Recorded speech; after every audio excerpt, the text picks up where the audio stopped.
bit. I actually think this is a good trigger to maybe bring in Laura, so we can kind of kick off the panel discussion. Look at that. We actually have a slide for that. Your talk was so great, Laura. Trine. Oh, thank you very much. I've been nodding along the whole time, just to myself. Yeah, I was actually nodding to myself when you were talking. I was like, yeah. I was upset that you couldn't hear me. That's the downside of this. Yeah. No, we agree. We've looked at like a dozen of different platforms to do this with. Zoom being one of them. Also, maybe some ethical questions there. But we've chosen for this, and the biggest disadvantage is no screens visible. But there's the smashing crowd. They type a lot usually, so we kind of have an idea of what they think. Anyway, let's kick off. I mean, we can take questions from the audience. Clearly, you can shoot each other questions, and we also have some things prepared. So. What do we want to start with? Can I ask Trine a question? So, Trine, what is the most common thing that you come up against when you're doing your consultancy in these organizations? Like, what is the biggest problem that you face? So, I get challenged on the change itself. Why change a winning combination? Right. And that's because change is hard. So what I bring up when people ask me why change a winning combination, I bring up, the all the numbers and all the data connected to why, for instance, diversity makes sense from a business perspective. All the numbers that some of them that you've seen today about dark patterns being a bad idea for trust. But the thing is that the companies that I work with are not against ethical design, right? So I honestly, I don't seek out companies who don't see the benefit. I work with companies who have a certain maturity level. They're at least open towards it. I just talked to a potential client today, and they said, you know what, we really want to bring in more research into our process. We kind of have a process laid out, and we have like a phase for research, but we're not really sure what to do. And that's a great place for them to come to me, because I can educate them on what to do in the research phase. And what I then do, because they didn't ask for ethical design, they asked for help for their research, their product research, before starting new projects, which is great, because then what I do is I just infuse, some practices that are ethical design, and they don't even know it. It's like, spoon feeding. That's a really bad. But the thing is that sometimes in the beginning, we have to kind of go undercover and not talk to, because I think a lot of people get scared about the word ethics. Ethical, what? Oh my goodness, ethical is like up here, and we can never get up here. And what I try to instill is incremental change, because over time we'll actually have a quite significant improvement. But the point is that we can't always address it as ethical design, because it's a tough discussion. But we can look at opportunities and that's what I do when clients come to me and say, "Can you help us with this?" I just make it part of the practice. And then afterwards, we have the debate, and they're like, "Hey, that's clever. Let's do more of that." And I suppose I don't think it's sneaky, but I just think it's a matter of speaking to people at the maturity level that they're sort of at. Yeah, I think I would always say the same thing for accessibility to people, that it's often you don't need to let people in on the exact detail. You don't need to make accessibility a line item. You need to incorporate it in your everyday practices. Yes. So I suppose really that's the success factor, right? That's the success criteria. If you can instill it into everyday practice, job done. And So I suppose that how do your you- consultancy it's self-selecting in that way, that you will tend towards working with the organizations that are leaning towards ethics in the first place. Do you think that there are companies that are beyond saving? Like, what would happen if, say, Facebook tried to employ you, or Google? I would send them on their way. Why would, seriously? It's like you mentioned in the talk that you did, was a couple of years ago, or how, I don't recall how long it was ago, when you were actually sobbing in your hotel room because of all the backlash afterwards, and you were unprepared for it, because that wasn't why you were there. I don't want to put myself in that experience. And I don't these think companies can't be changed anyway. They are benefiting so much. It is like they're talking about the ability to change and the willingness to change. And a lot of people, they're making success out of their unethical models. So why would they want to change? Exactly. And I think it's worth, if you pursue client work, or if you pursue work, employment, it's worth, and you want to work with a company that has a certain level of maturity for ethical design, or at least a certain level of readiness. You want to first of all look at the business model. If the business model is anything even remotely the same as Facebook, or companies that rely so heavily on massive amounts of data without looking at why they do it, and without considering any kind of ethical aspect, you don't want to walk in their direction. It won't be a success if what you aim for is to improve their ethical the ethical design barometer. It just won't happen. It'll be climb uphill. So how do we, because if we feel certain companies or certain organizations are beyond saving, right? How do we make sure that the good designers, the good developers, the good people don't even consider working there? How do we, because there's still people who want to work there, and whether that's there or it's in, finance industry or other things which are not per se good for the world. How do we make sure that the good people, do good things and don't, go dark?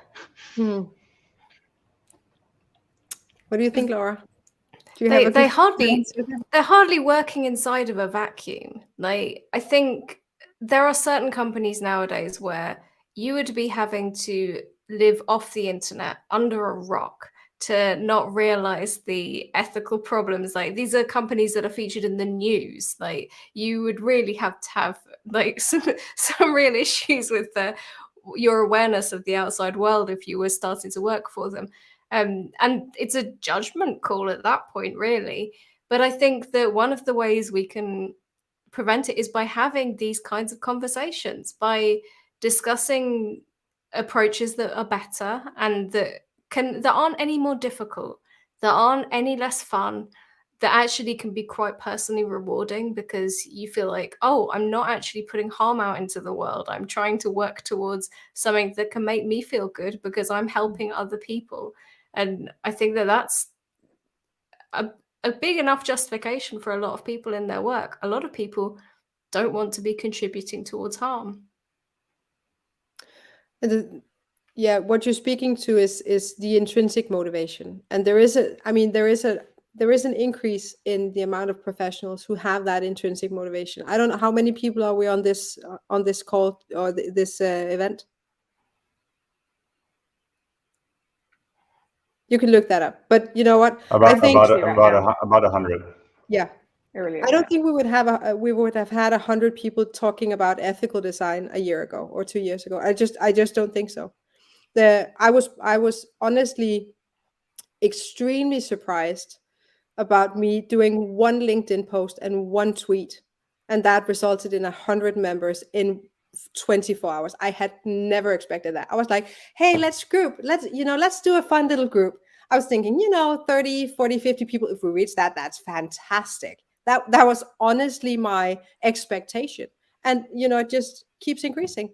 So to me, that also says something about the increase in people who are intrinsically motivated by doing by working on stuff that they find meaningful.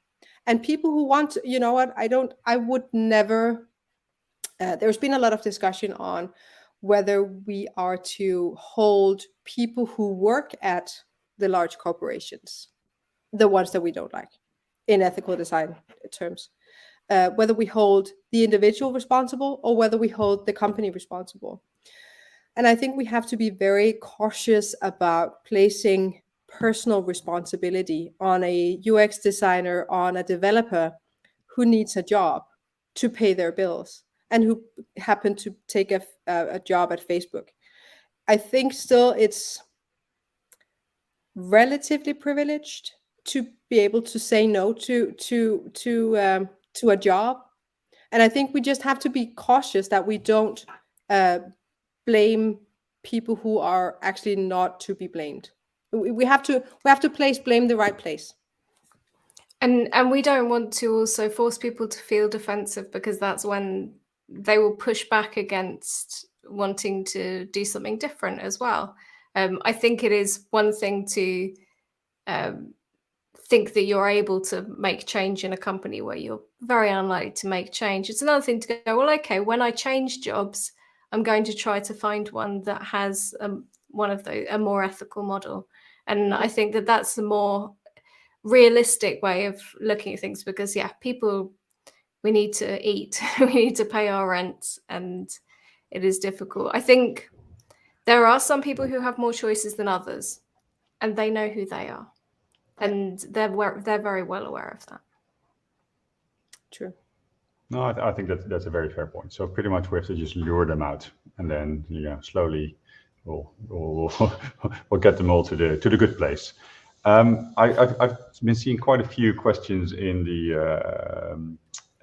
chat as well. Maybe if I can combine a few. I saw one from Aral who asked, can a company that has an inherently unethical business model practice can they actually practice ethical design, or is that just greenwashing? So, and maybe we can actually combine that, because I saw another one from Aral as well, more of a philosophical one. Can actually, is growth and ethical design, is that, can we even do that as one? And I'm sorry, Amanda, I know you cannot put two questions below. In one bar. I know. There are companies I personally believe are inherently, because of their core, are 100% ethics washing when they talk about employing an ethical design officer or whatever they call them. And I would never want to take that job. Can you imagine being at Google or Facebook and trying to work with ethics, knowing what the company is built on? But maybe that's just me.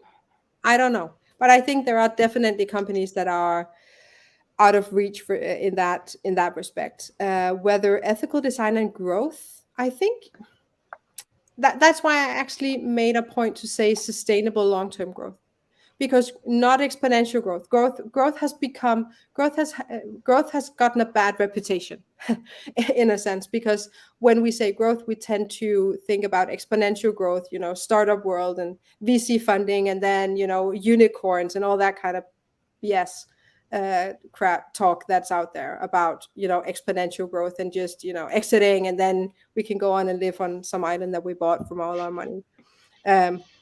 I honestly do not think there is anything wrong with building and running a sustainably growing business, as long as that business is run on sound principles where everyone involved is respected. That's my honest personal opinion. And I think sometimes you probably couldn't help getting popular if you are actually providing products and services from an ethical perspective and people want what you're giving. But I think when I talk about centralization in my talk, one of the things you have to try to avoid is getting all the power for yourself, because then you are if you are one center to be easily corrupted, like you get a new CEO in or something and they decide on a different direction, and then all of those people that you've drawn into that, what was previously a safe space, becomes an unsafe space. And there's also something to be said for small and sustainable. Like, I think depending on how many people you have in your organization, we don't need to have $1 million like wages, salaries. We don't need to be that wealthy.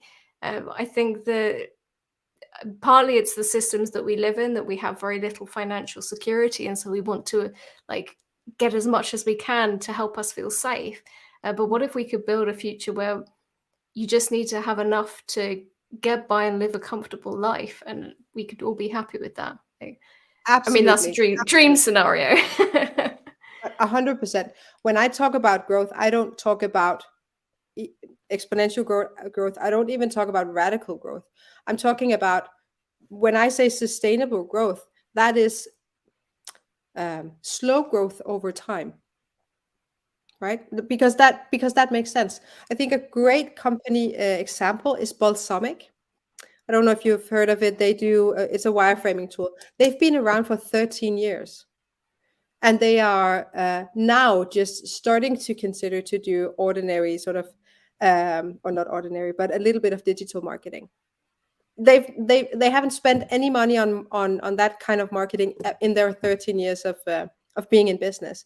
They're 100% bootstrapped. Well, not entirely true. The founder, Peldi, sold off 1% or gave away 1% to his mother because he and his wife were able to live in her apartment for 2 years when they started the company. So 99%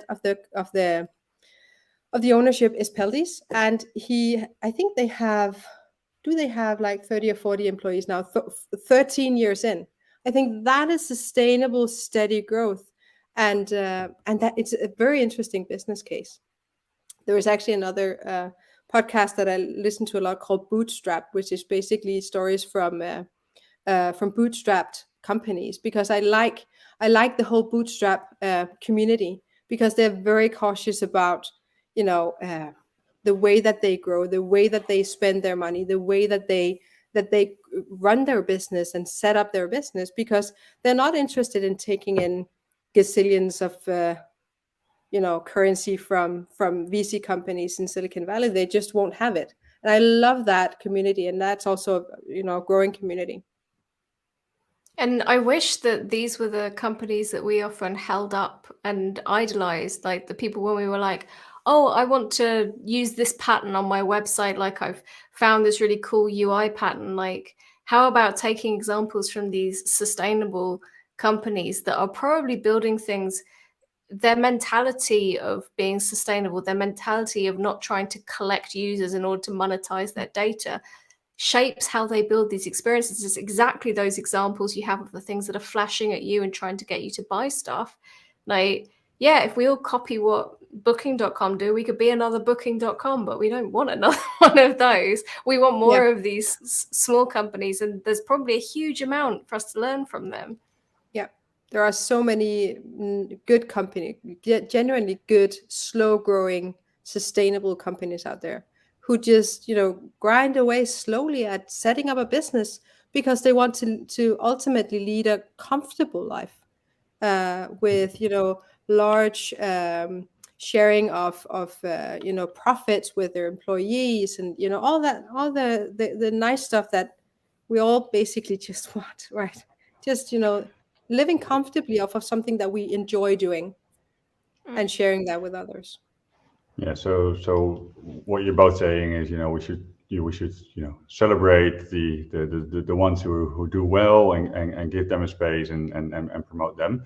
At the same point, probably we're not going to make the world only better by just heralding the good ones. We probably also need to do something about the bad ones, right? So and now I'm going to give you a difficult choice. So you can only choose one. Do you choose legislation? Sorry. No, it's. So I'm just joking. Okay. Do you choose legislation? As we will do anything we need to in order to make sure that they comply with the law and actually make the law stricter, or do we go 100% towards public power, cancel culture? We name and shame, and we make sure that no one wants to use these companies. So choose one. It's an interesting world where those We are your only choices, one or the other. If you choose one, I choose the other, then we can, it's kind of complete. I think, as I say in my talk, that I think legislation is important because it can protect us from the worst harms. The problem is that the system is very corruptible, and you could be operating within a system where your government is hostile to your citizens, and so they're not necessarily going to regulate corporations in a way that benefits the citizen. So I guess in that sense, but then I don't think that cancel culture and holding companies to account publicly is the opposite of that either. I think there are other options of building alternatives. I think that is probably our biggest option, is supporting the alternatives and trying to make them work for ourselves as well, because that way you're giving people an option that if something is awful and they don't want to use it, they've got somewhere else to go. Because one of our biggest problems when stuck in a world of so much unethical mainstream technology is that there aren't enough alternatives. And you can't blame people for keeping on using Facebook if there isn't an alternative that is easy to share a photo with their mum. So is it my turn now? I kind of didn't pick a side, so you get a choice. Yeah, I kind of don't want to pick a side either. What I think is we can't do with either. It's not an either or discussion. We absolutely need legislation. When I talk to people in Asia, for instance, in India, as an example, India has no privacy regulation at all. And so they're at the point where even discussing ethical design is difficult. I'm connected to a consultant over there and she says, I do mainly awareness sessions, and I kind of fold them in whenever I do, brand marketing stuff for clients. I kind of fold in, for free, an awareness session on ethics, on ethical design, because it's not really present in the debate, because they have no legislation on this. So we absolutely need legislation. Look what happened when we finally got GDPR. Look what happened to the practicing companies, because they had to, right? So we absolutely need legislation. But the problem is that legislation is always about, 2-5 years behind technology. So the tech right now, for instance, with Meta, with the metaverse, how do we handle legislation in the metaverse? How do we handle privacy? How do we handle data protection in the metaverse? I don't know. And you know what? EU lawmakers don't know either. So right now we probably have a GDPR regulation that's outdated. 4 years in. And it took how many years to create? So we need legislation, but we also need the intrinsic wave of change. And I totally agree with you, Laura. As long as there is not an actual alternative, what do we do? What does the public do? And we in this space here are technical people. We're tech savvy. Imagine all the people who don't even know how to do simple privacy protection on Facebook, or have no idea why Google Chrome is not the most helpful browser for data privacy. The level of discussion is a totally different thing. Imagine your parents. How would they even choose something else than what they already do? They have no idea what they're kind of currently using, most of them. So yeah. So yeah, no, I mean, obviously I asked a question which I know was impossible to answer, but at least we're getting we're getting a little bit insight into what you're both thinking. I mean, my personal opinion, for what it's worth, is we need way stronger legislation, because companies by out of themselves. I'm a forever optimist, but companies by themselves in the system that we have, they're going to push the boundaries anyway. So you might as well put the boundaries a lot closer. And yes, it's always going to be late, but at least do something. And I know legislation isn't everything. I'm currently in the process of implementing, the China GDPR rules. There is fairly strict rules in China actually about data privacy, but it comes from a government which, has different actual own rules about the rules that they make. Anyway, enough about that. Shall we take one more question? Maybe we do one more question. I'm seeing a lot, and then I think it's time to wrap up. Do you want to do one last question, Charis? No. No, I'm all good. Charis just wants to go to bed. No, actually, no. It's late here, but I'm really enjoying it. All right, then what it actually, I think that actually is a good point. Let's wrap up, and let's start by giving a massive round of applause and thank you to both Trine and Laura.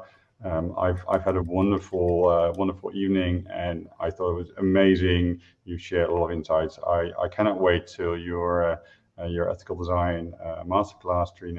I also do hope that we're going to see both of you at some point in person again.